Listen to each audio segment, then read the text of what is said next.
Hi friend, आप सभी का स्वागत है हमारे चैनल में। कृपया हमारे चैनल को सब्सक्राइब करें। आज हम आप लोगों को व्यंजकों के भाग का सिंथेटिक डिवीज़न मेथड बताने जा रहे हैं। इसे आप लोग ध्यान से समझिए। अगर दो पॉलिनॉमियल दिए गए हों और एक से दूसरे में भाग करना हो तो सिंथेटिक डिवीज़न मेथड से बहुत ही आसानी से हम उसका हल प्राप्त कर सकते हैं। आइए इसे समझते हैं।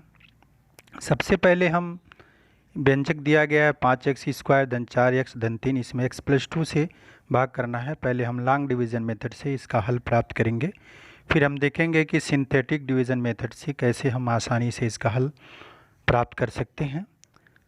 तो लॉन्ग डिवीज़न मेथड से हमें इसका भागफल प्राप्त हुआ 5x-6 और शेष प्राप्त हुआ 15। अब हम इसी प्रश्न को सिंथेटिक डिवीज़न मेथड से हल करेंगे। आइए इसे समझते हैं। सबसे पहले हम दोनों व्यंजकों के गुणांकों को लिख लेते हैं। जैसे x+2 में 2, 5, 4, 3 हमने लिख लिया। अब 5 को हम यहाँ उतार लेंगे। 5 से 2 में गुणा करेंगे तो हमको 10 प्राप्त होगा। उसे हम अगले रो में लिख लेंगे और घटा लेंगे तो -6 प्राप्त होगा। -6 से 2 में गुणा कर लेंगे, -12 प्राप्त होगा। फिर हम इसे घटा लेंगे तो हमें 15 प्राप्त होगा। इस तरह से सिंथेटिक डिवीज़न मेथड से बहुत ही आसानी से हमको भागफल 5x-6 प्राप्त हुआ और शेषफल 15 प्राप्त हुआ। अब हम एक दूसरा एग्जाम्पल लेते हैं, x⁴ जो आपको स्क्रीन पर दिखाई दे रहा है। अब हम इसे सिंथेटिक डिवीज़न मेथड से सॉल्व करेंगे। सबसे पहले हम दोनों व्यंजकों के गुणांकों को लिख लेते हैं और जो डिवाइज़र होता है उसका जो कांस्टेंट टर्म होता है उसका चिन्ह बदल लेते हैं, जैसा कि स्क्रीन पे आपको दिखाई दे रहा है। अब हमें प्राप्त हुआ -2, 1, -3, -11, 5, 17। हम 1 को पहले उसके नीचे लिख लेंगे, फिर -2 से 1 में मल्टीप्लाई करेंगे तो हमको -2 प्राप्त होगा। अगले रो में लिखेंगे। अब हम इस रो को जोड़ेंगे तो हमें -5 प्राप्त होगा। फिर हम -2 और -5 से गुणा करेंगे तो हमें 10 प्राप्त होगा। इसको अगले रो में लिखेंगे। अब हम इस रो को जोड़ेंगे तो हमें -1 प्राप्त होगा। फिर हम इसे -2 -1 में गुणा करेंगे तो हमको 2 प्राप्त होगा। इसे अगले रो में लिखेंगे और इसे जोड़ लेंगे तो हमें 7 प्राप्त होगा। फिर हम -2 और 7 से गुणा करेंगे तो हमको -14 प्राप्त होगा। फिर इस रो को भी जोड़ लेंगे तो हमको 3 प्राप्त होगा। इस तरह से ये 3 जो है हमारे उत्तर का रिमाइंडर होगा। अब इस तरह से जो प्राप्त हुआ भागफल हुआ x³ - 5x² -x + 7 और शेष 3।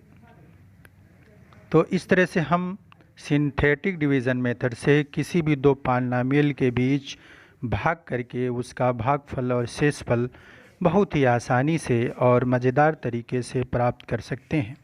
शायद आप लोगों को ये विधि बहुत अच्छे ढंग से समझ भी आ गई होगी। अब हम इसी विधि को और विस्तारित करके एक्सपेंड करके समझने का प्रयास करेंगे। यहाँ पे एक पॉलिनॉमियल है 6x² धन 29x धन 35। अब हम इसमें भाग करना है 3x + 5 से, 2x + 5 से भाग करना है। अब हम इसे समझेंगे कि ये जो पॉलिनॉमियल है इसमें जो डिवाइज़र है उसमें x का गुणांक 2 है। अब तक आपने समझा कि x का गुणांक 1 था, लेकिन अब x का गुणांक 2 है। तो अब हम इसे समझें कि हम किस तरह से सिंथेटिक डिवीज़न मेथड से इसे हल करेंगे।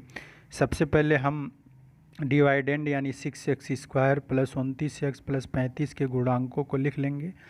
फिर हम डिवाइज़र के गुणांकों को लिखेंगे। उसमें जो x का गुणांक है उसको ज्यों का त्यों नीचे लिख लेंगे और जो कांस्टेंट टर्म है उसके चिन्ह को बदल के लिखेंगे।